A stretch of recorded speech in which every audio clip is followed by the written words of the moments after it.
যেই নিপীড়ন, যেই যেই দুঃশাসন পূর্ববর্তী রাজনৈতিক দলগুলো করেছে, তাতে আসলে কোনো রাজনৈতিক দলেই আপনার এখনো কোনো সংস্কার হয় নাই।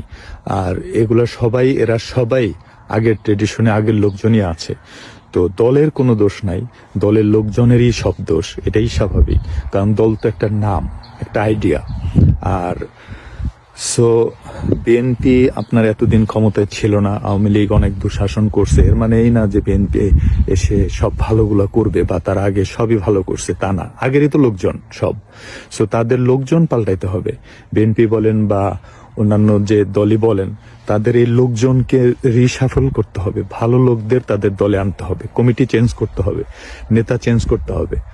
তো এগুলা করে যখন তারা সংস্কার করবে, তখনই তারা যোগ্য হিসাবে নির্বাচনে আসার সুযোগ সুবিধা পাবে আর কি।